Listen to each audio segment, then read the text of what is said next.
I'd like to introduce firstly the debutante novelist, Prayaag, who I've seen from a very young age.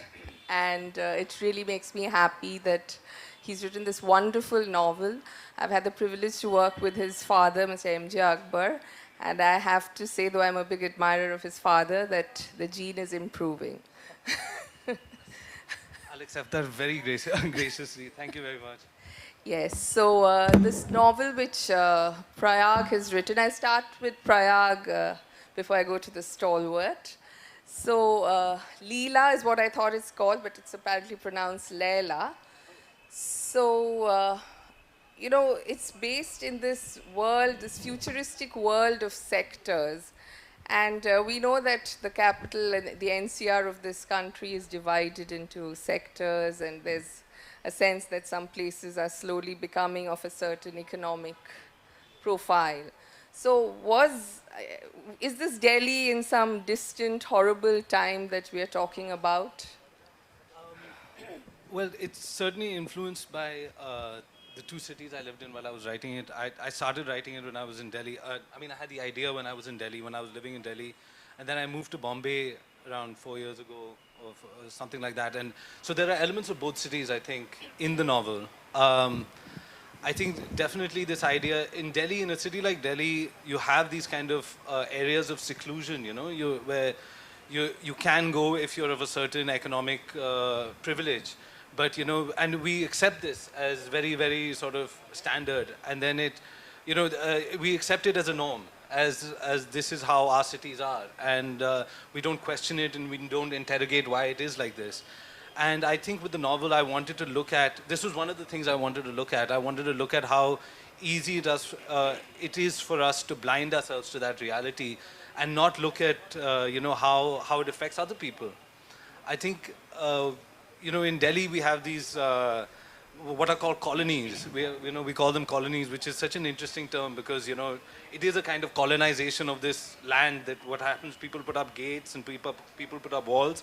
And then if you're, you know, if you're a new migrant or if, you know, belong to the economic underclass, you're literally blocked. It's just the way you dress, the way you're dressed. You know, there'll be guards stationed at the gate who are given explicit instructions not to enter, you know, not to let in a certain kind of undesirable.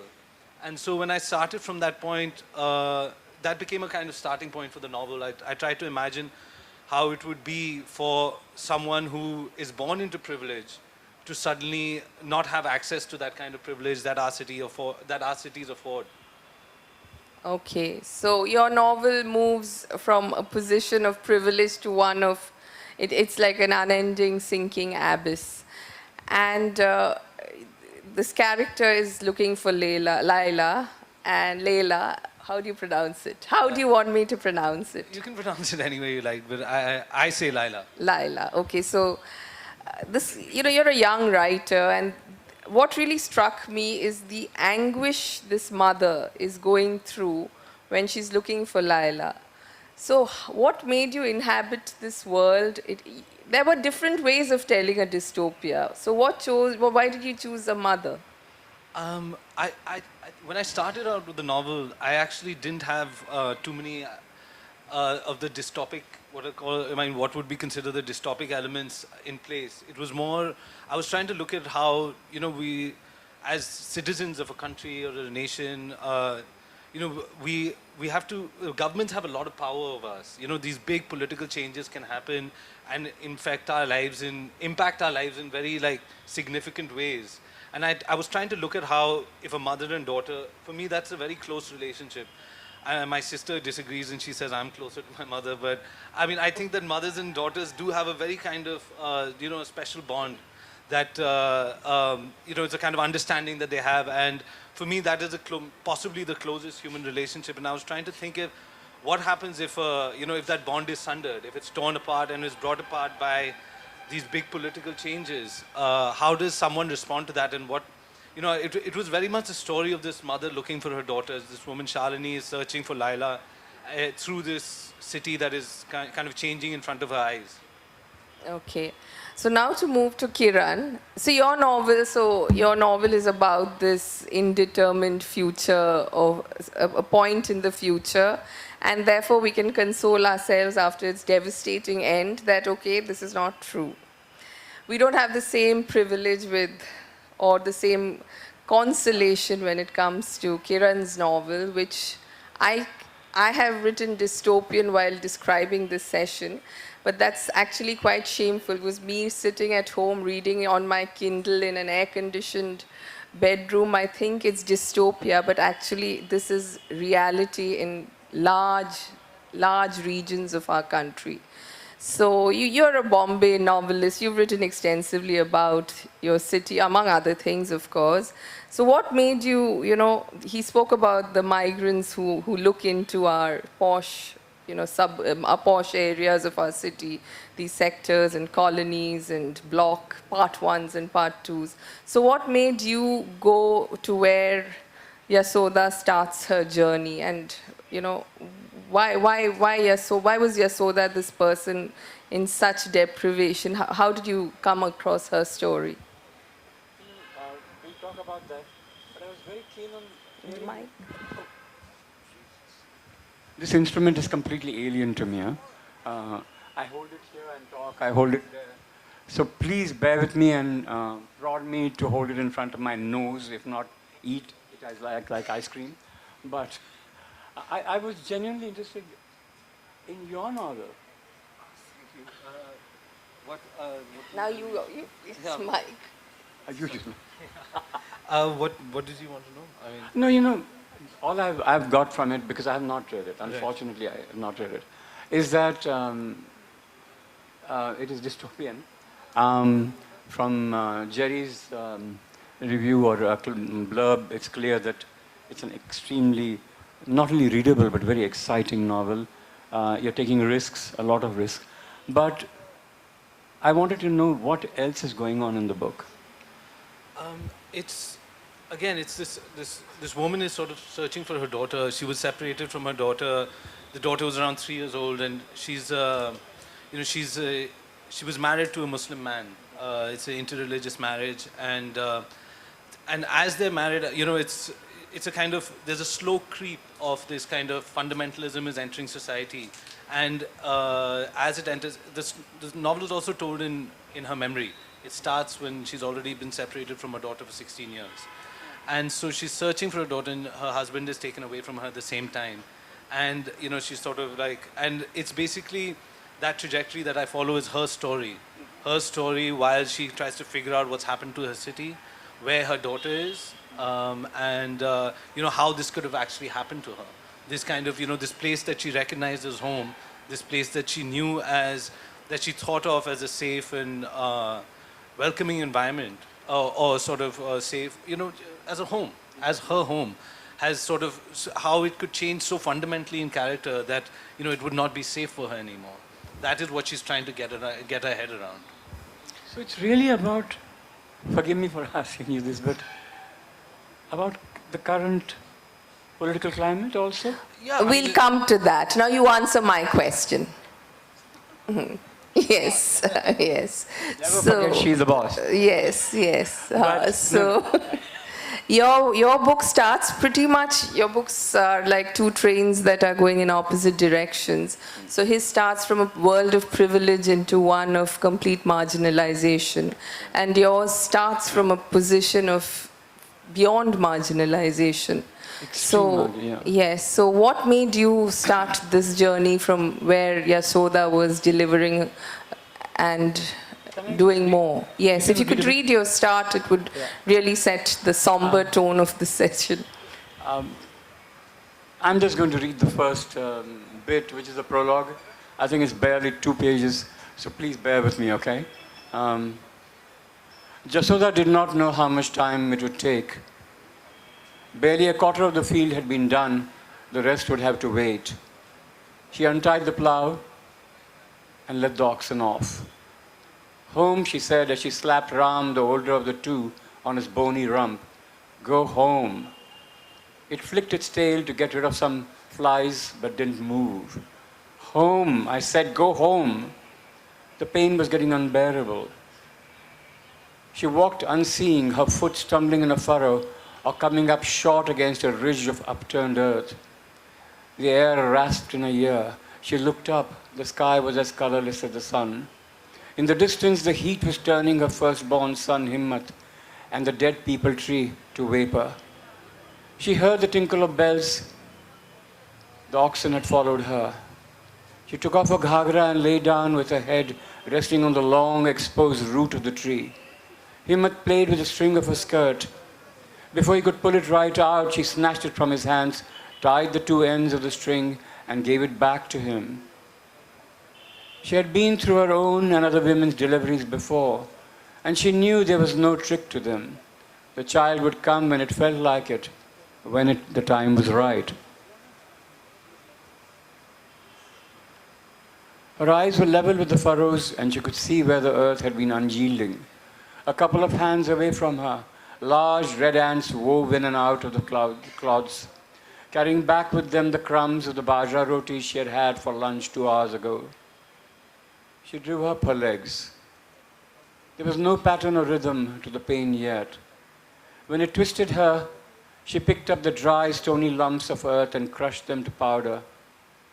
The roots and ground under her were wet with her sweat. Himmat climbed over her and tried to get at her nipple. She ignored him. The baby was stuck just behind the mouth of her vagina.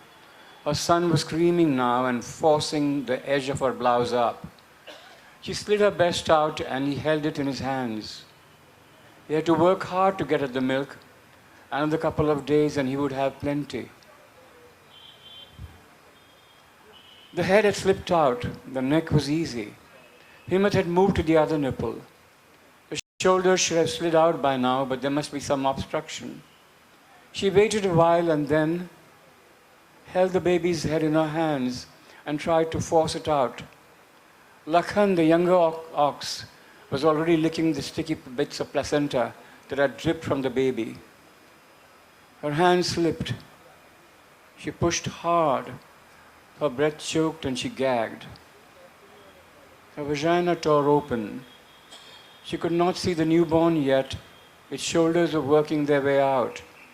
Putting her weight on the palms of her hands, she raised herself against the trunk of the peepal tree. The crusty bark raked the flesh of her naked back. She lay, her eyes shut to tamp down the burning and laceration. Himmat's hand had strayed over to the baby's navel and was pulling at the umbilical cord. His arm obstructed her view. She disengaged it and thrust Himmat aside. The newborn made swift progress. Now she could see its sex. She brought her knees a little closer. The child rested between her thighs. Her legs and little feet would soon be out. Jasoda tightened her anal muscles. She squeezed her thighs together hard till her face swelled and the veins in her temples bulged out. She did not let go till the girl was still.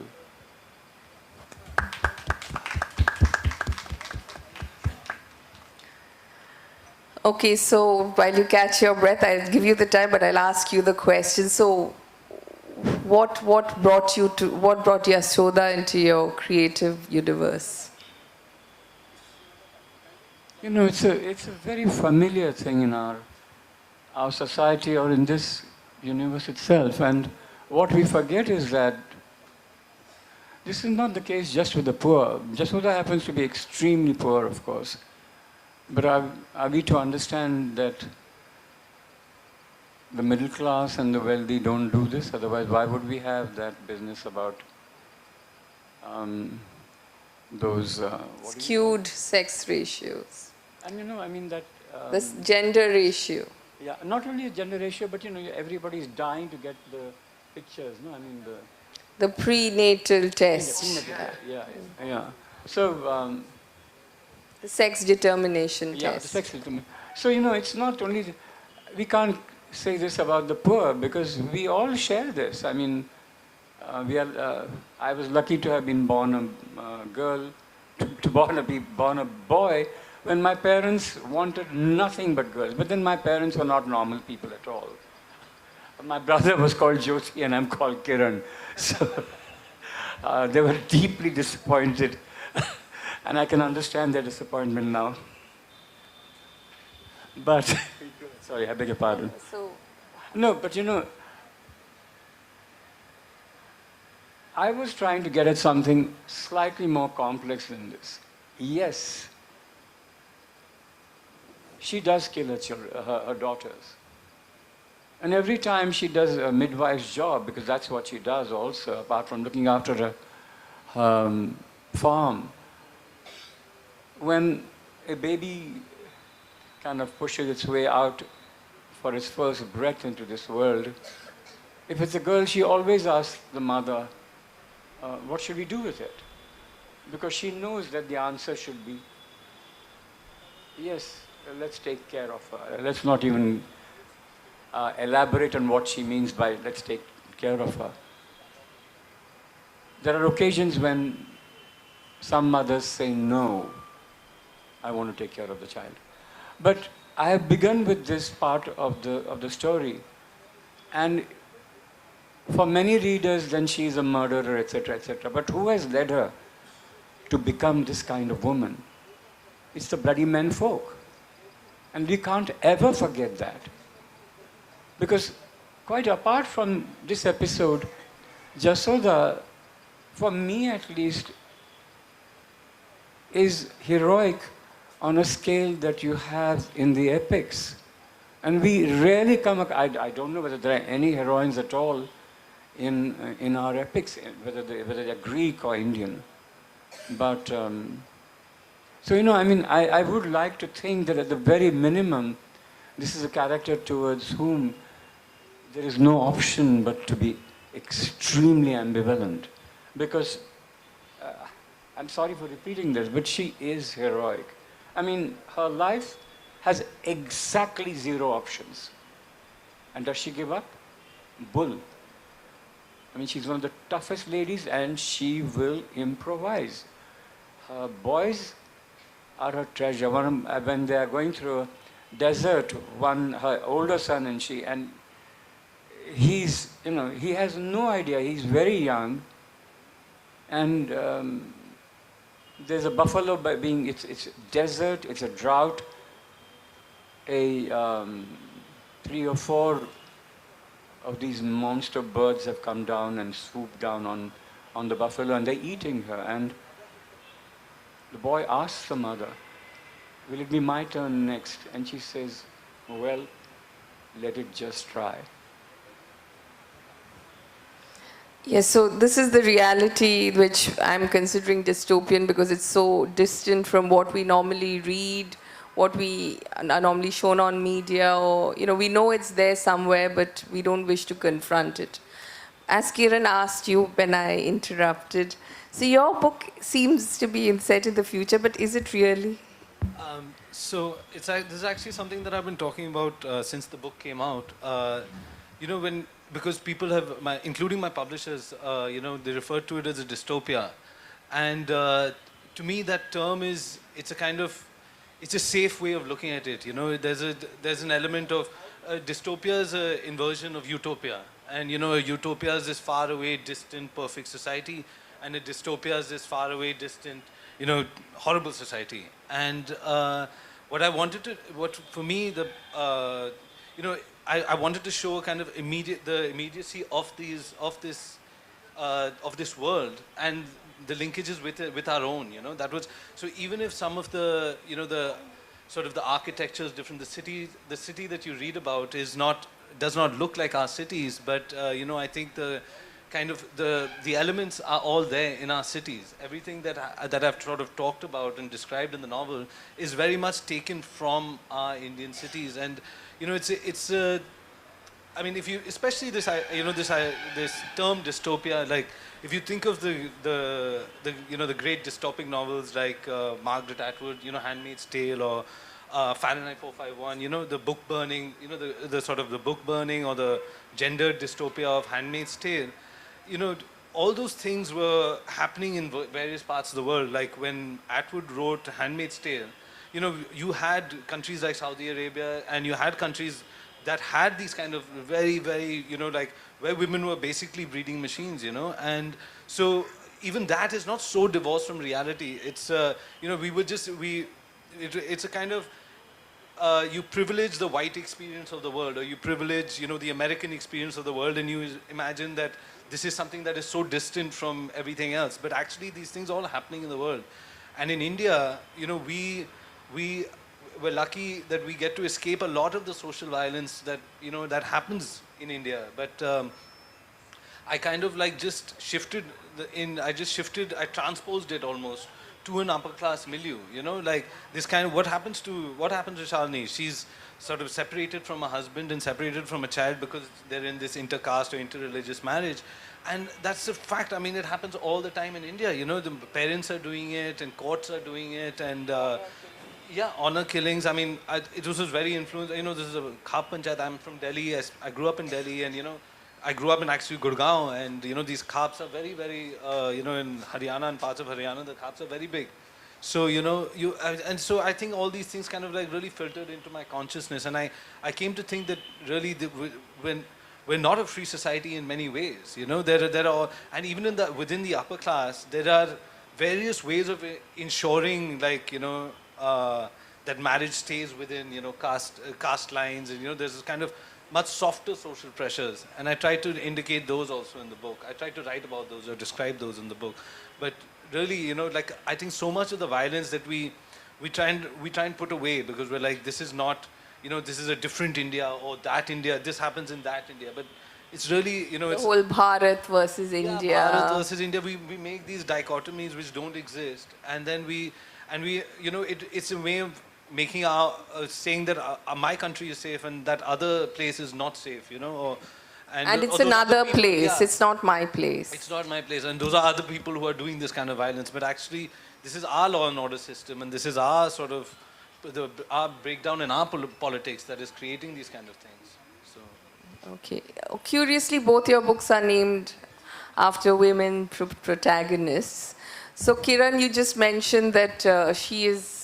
Her courage is of epic proportion, and also quite significantly and tellingly, there are no epics really about women. I mean, there are the ones down south which have Manimekale and Silapadikaram, have women with greater agency, one could argue. But, you know, she's calling the shots. Her husband is a complete... he's a number 6 batsman in the team. She's batting number 1 to 5. Important position. I was going to say 4, then I made it 6. So, you know, he's there and he's not there. So, do you think it was a conscious decision to create this, you know, in this marginalized world, it's the women who actually do the heavy lifting, as in fact is evident in your cover, which has her straight backed with 2 pots on her head, walking in her quest for water with her little boy by her side. So, do you sometimes feel our literature and our epics don't have enough women of, you know, I hate to use the word substance, of agency? We don't talk about them, we don't portray them normally. But, you know, this is almost archetypal, I mean, we've always treated our women, let's just say, very badly, to put it mildly. And, you know, after I finished the book, writing the book, and as you're well aware, I took a hell of a long time to write it, because I gave it up. I just thought, good Lord, it's just getting downer and downer, the tone, you know. So I gave it up, and you know, normally when I give up something, it's for a year or 2 or something of the kind. This one was given up for 20 years. Yeah, I did. I worked on other things. And when I finished it, something came back to me, and I'm amazed that that was not at the center of my being. I just keep forgetting names now. There is a sociologist from America who's now, his reputation has really gone through a total change. He was one of the very few who actually studied poverty, extreme poverty. Oscar Lewis is his name. And now people are accusing him that, he wants the poor to be poor. And this is scandalous beyond words. But what that he does is he comes up with a thesis called the culture of poverty. And the quintessential central concept is that if you are poor, and we're talking about genuinely extreme poverty, then there is no deferred pleasure. Pleasure.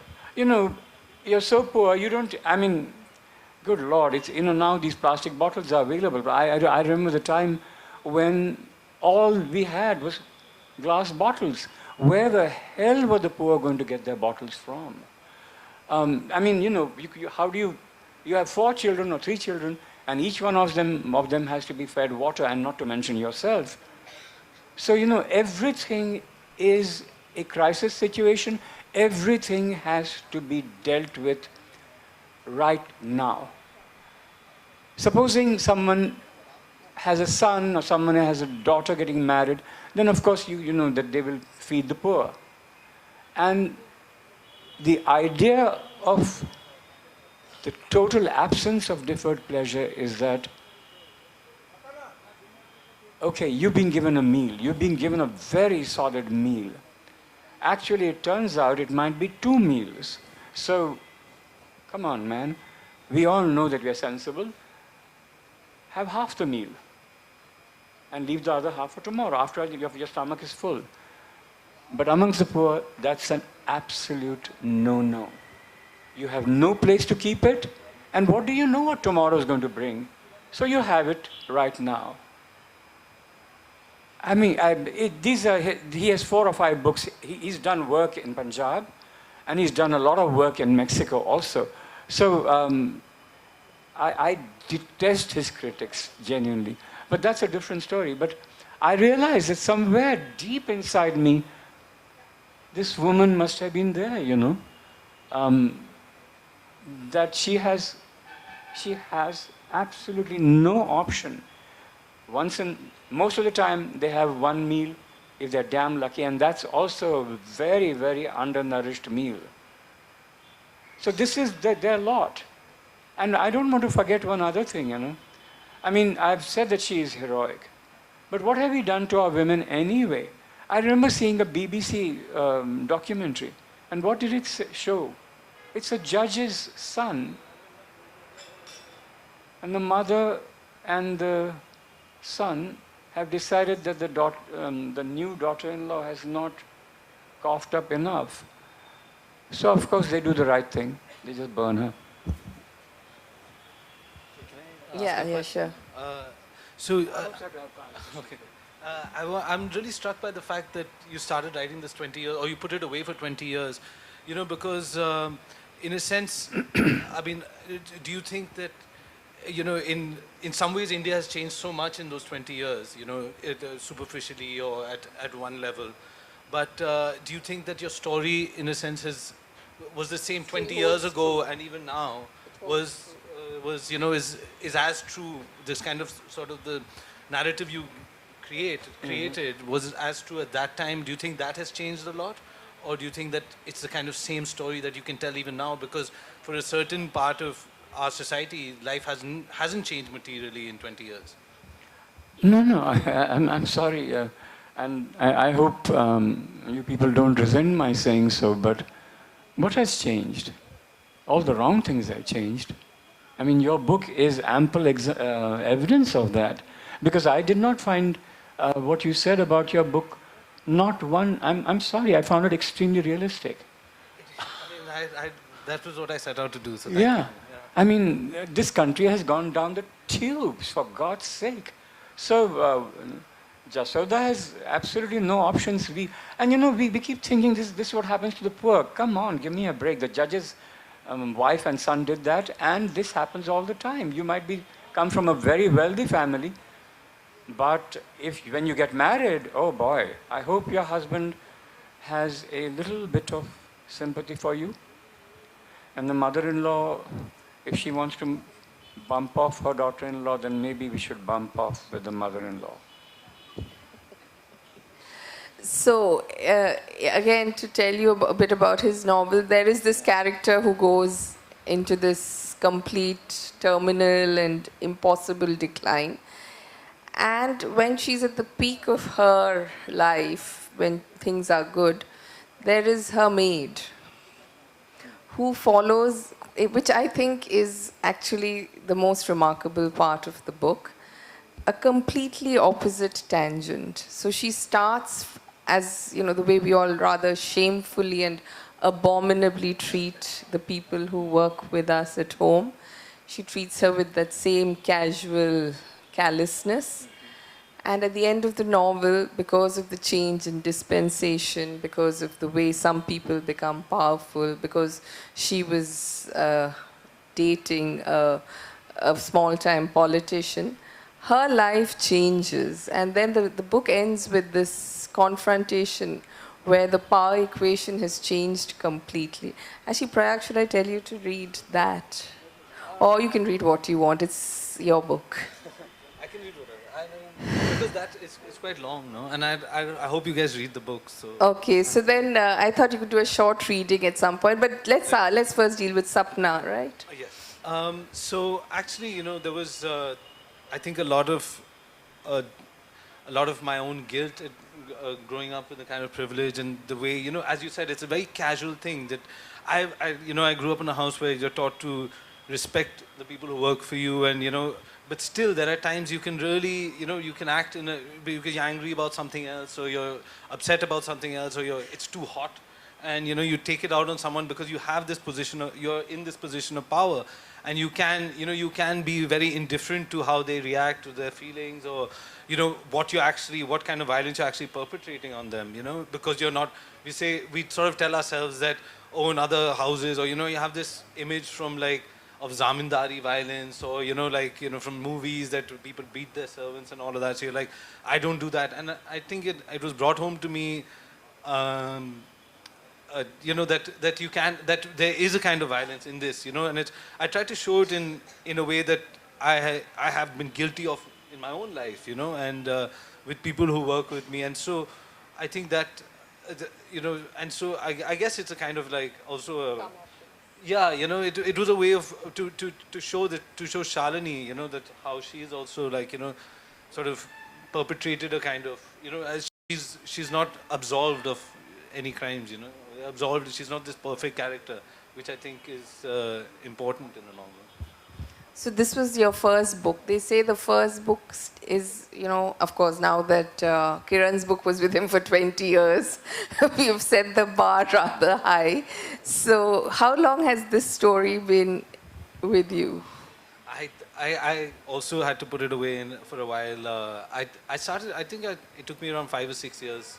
I started writing it, then I stopped. I was working as a journalist for much of the writing. And, you know, journalism doesn't really afford you a lot of time. You have to, it's a pretty non-stop job. So, so then I quit one job and I spent some time writing it. So off and on, around 5 years, 5, 6 years. So tell me,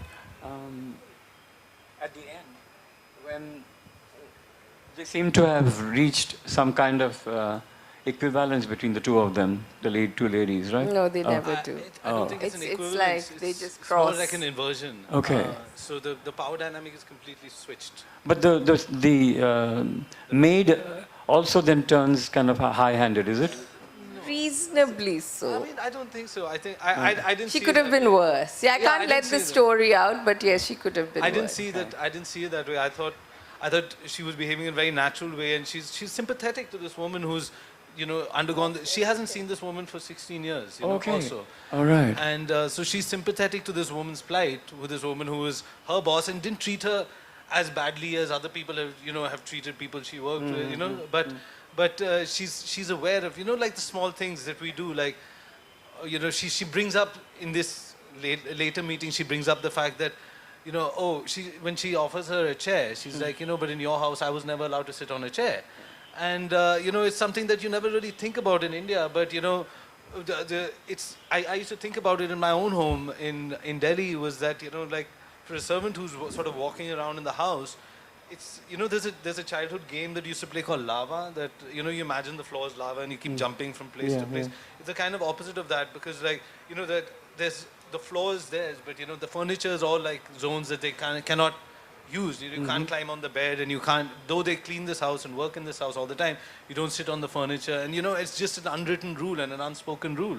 And it takes, like, you know, some foreign visitor or someone to bring it home to you. Someone, you know, someone has come from abroad and they're like, oh, you know, you have this kind of thing in your house. And you're like, and it shocks you, you know. I mean, I had a college friend who came over and told me this, and it shocked me. And, you know, I was 18 or 19 or 20, and it shocked me. I was like, yeah, that's true. You know, they never sit on the furniture, you know, like, that's, and, you know, it's this kind of, there's these ideas that are in India, I think, are linked to caste and linked to age-old notions of purity and cleanliness. And purity is a kind of recurring theme in the book. You know, it's a city that divides itself. It's this escalating obsession with purity, which I think, again, we're getting into in India, you know, that everyone, it's this purity of blood and purity of surrounding and all of that, you know.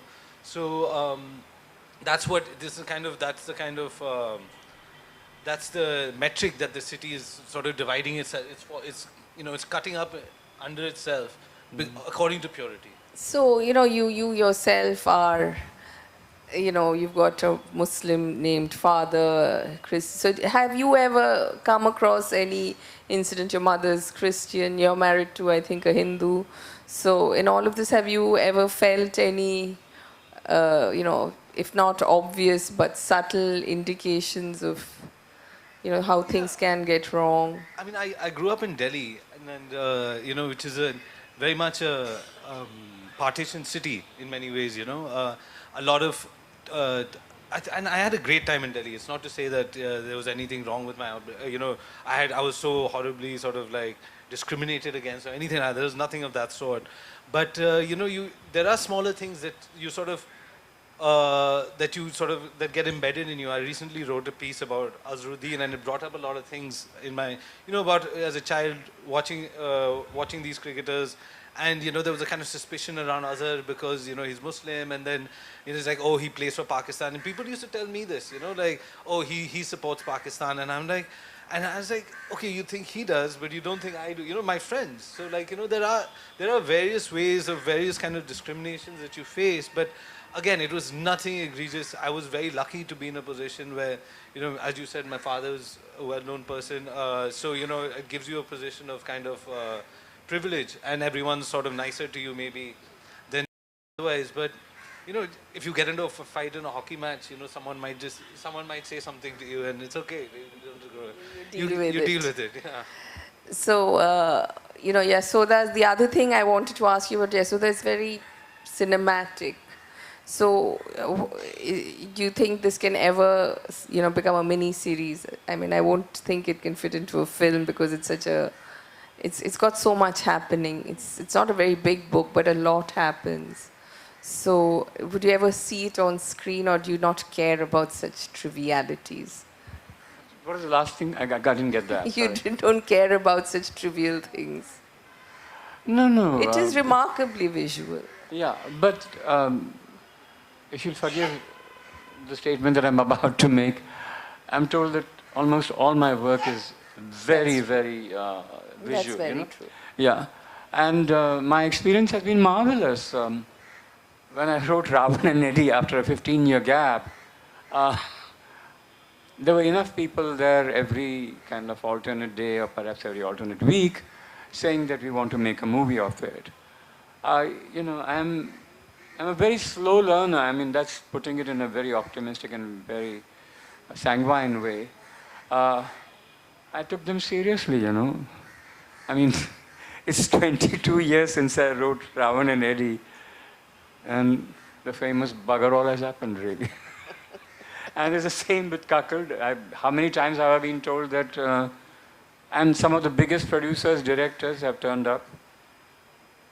I sometimes, if you forgive my saying so, but, you know, sometimes I wonder whether it's a good thing that how many of our directors are capable of really handling, you know, substantial stuff. You know, I mean, in a country where,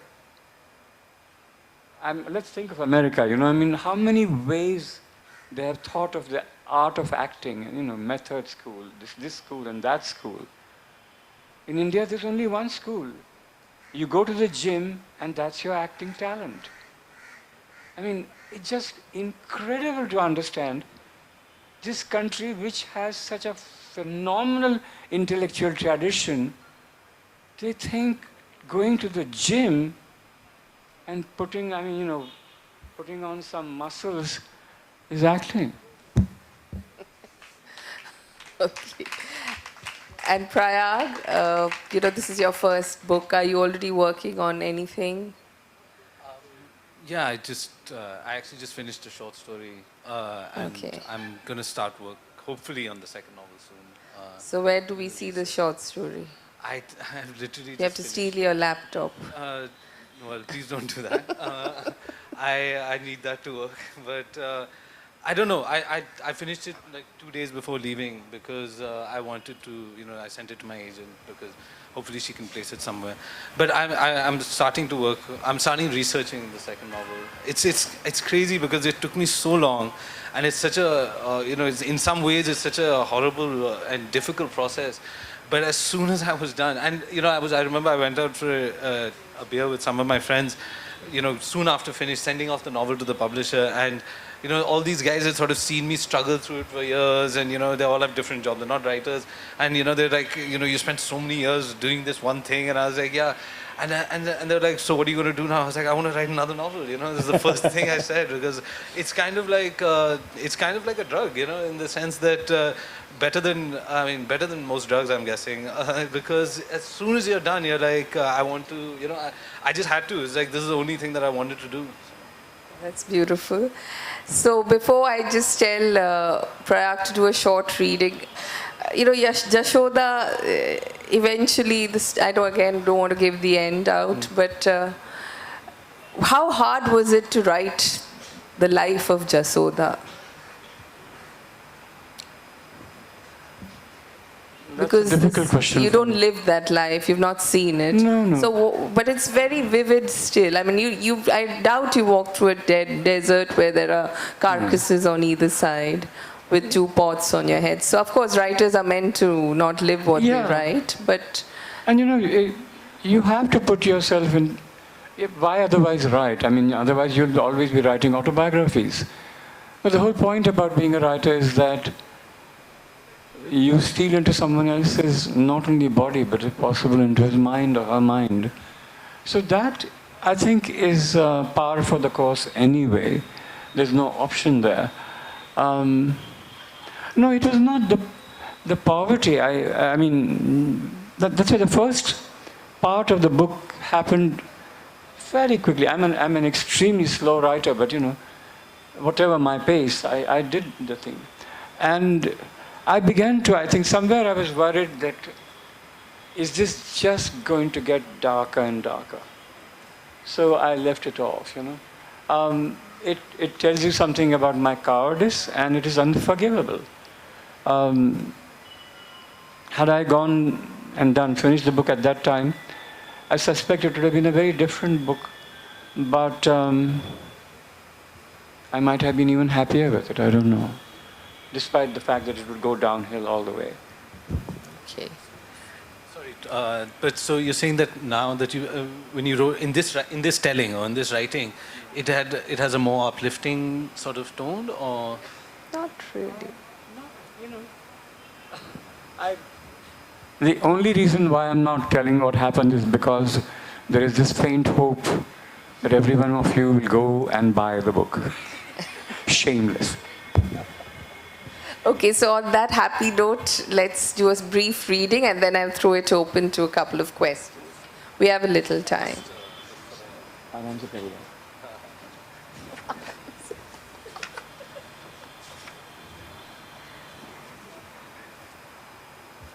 Sorry, just give me a second. So, I'm going to read a little section. So for me, really, the central part of the novel, more than the dystopia or anything like that, was this relationship between the mother and her daughter. So I wanted to, Laila's the daughter and Shalini's the name of the mother. So I thought I'd read a little bit about the mother and the daughter. This is Shalini is the narrator, so she's like, when I dream about Laila, she's always in the distance, outside the light, but I know she has a warm, open face. I still see her eyes, light like my mother's, irises warm gold-brown pools in which the sun set ablaze radial chips of malachite, green and faintly black. She is impatient to meet the world, my little girl grown. She is taller than me. This makes me so happy. Sometimes she's in school uniform, walking toe heel, back arched, the proud shoulders and strong nose of all the women in our family. Today she turned 19. Desires, insecurities, angers that I know nothing of, though I must have played my part in. I would know so little about her now. Maybe her laugh. When she was an infant, I'd bring my face right to her nose and make a funny sound. Whaish. And she'd squirm with delight, cackling with a deep cadent lint. Her laughter now will carry a kernel of that. So I come to Purity 1 on her birthday, to ask her for forgiveness. We didn't respect these walls, so they took her from me. 16 years. Does she wonder sometimes where I am, if I abandoned her? I've read the books. She won't remember. She was taken on her birthday, only 3 years old, so she can't remember. When I think about this, it's like I'm burning on the inside. She wouldn't know me if we crossed on the road. To her, I am an emptiness, an ache she cannot understand but yearns to fill. No, I have left more, a glimmer at least. The blurred outline of her face, a tracery of scent, the weight of fingertips on her cheek, the warmth of her first cradle, my arms. I found a journal on early cognition in the library. One article said our first memories go back to 2 and a few months. We don't remember how things flow into each other, how they are linked, but our minds can place in the vast fog discrete islands. Maybe she remembers accompanying me to the mall one winter morning, white frame sunglasses on her head, a Santa greeting the customers walking in. Laila, so thrilled by this, her shoulders began to vibrate. She squeezed my hand, still trembling, tugging gently until we stepped out of the security check line. I could see only his unfitness, thin-limbed, dark-skinned, sweating in the hard noon sun. Over the double doors, forlorn clumps of cotton glued to the lintel. Peach foundation trickling down his forehead like muddy rain down a window. But Laila was transported. She ran to him, mindless of the stale, cheap Duvetin, its acrid whiff. She was laughing and he pinched her cheek between his hairy knuckles. I didn't say a word. You want a present from Santa? I finally asked. There were gift wrap boxes piled against the front window, clearly empty. Laila looked confused by this. Maybe she didn't know what Santa did. The suit, the beard, an image in some book come to life. This was what thrilled her. The burden of age is expectation. It leaves a judging eye. She turned to me and smiled in a lopsided way, as if suddenly aware of her excitement. And when I saw her expression, that gentle smirk, I felt her elation as if it were growing within me. Of course, this place was enough. There was charm to be found here. There was nothing tacky. My baby's full beam happiness at its center, and I as innocent as her, as untroubled. All this, why do I fool myself? Laila will remember something quite different if she remembers anything at all.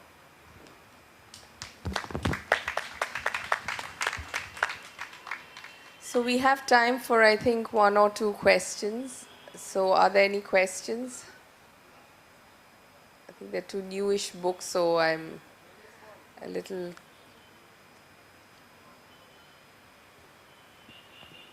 Any questions? It would be terrible if there are no questions. Then you'll have me asking more.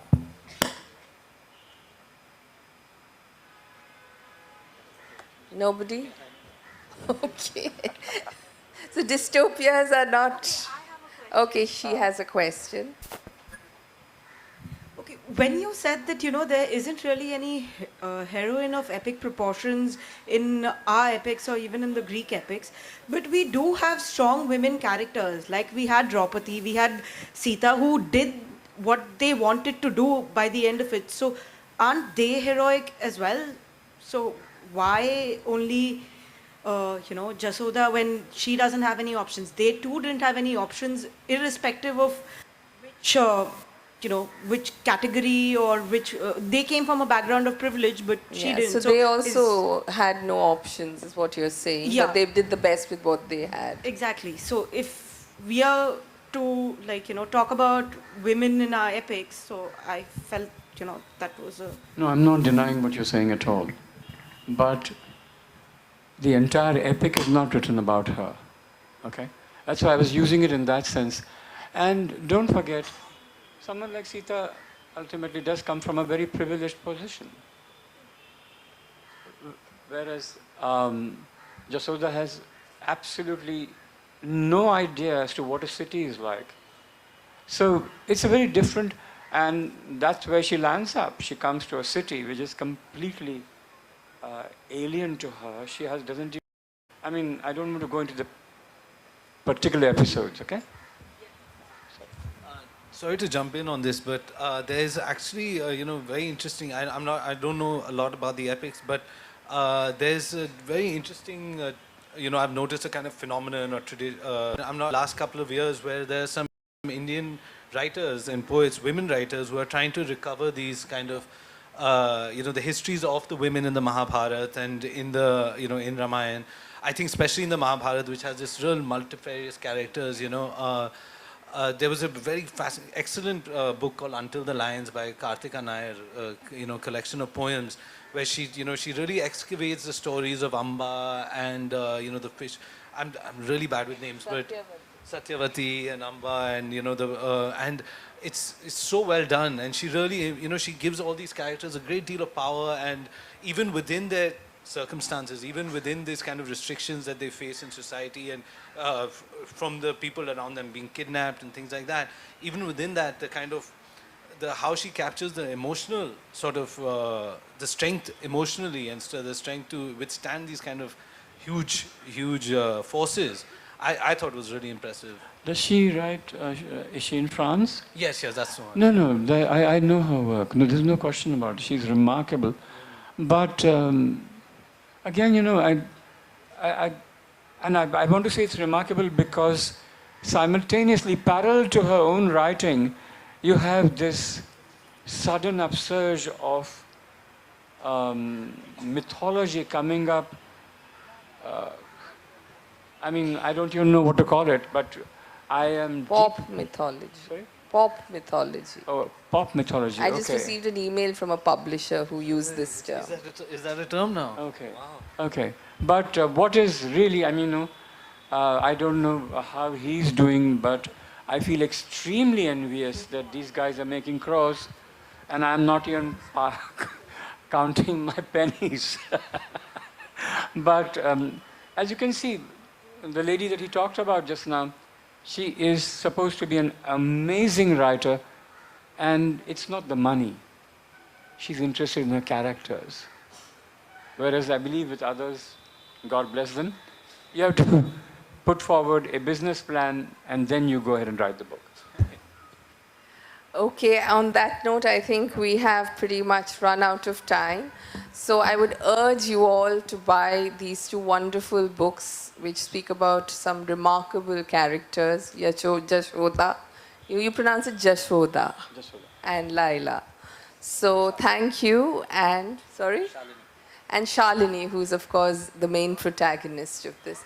There's one quick question, okay. Good afternoon, sirs. I am privileged to see both of you. Both of you are privileged writers. This is a question in my mind to all the writers, including Sir here, Manoj Das sir.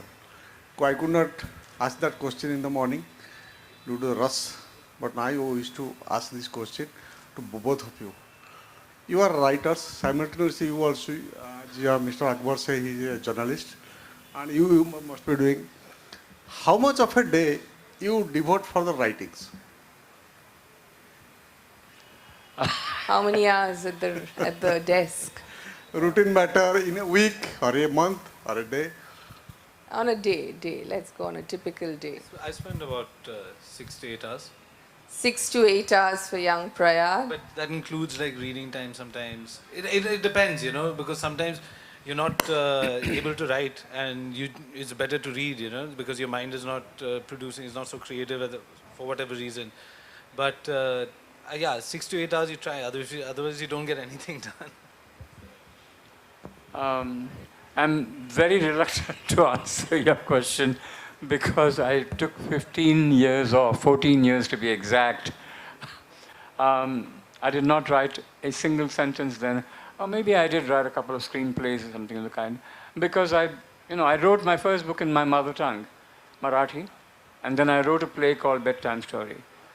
Bedtime Story was not even published. It was not even allowed to have its first rehearsal because it was about the Mahabharata, and it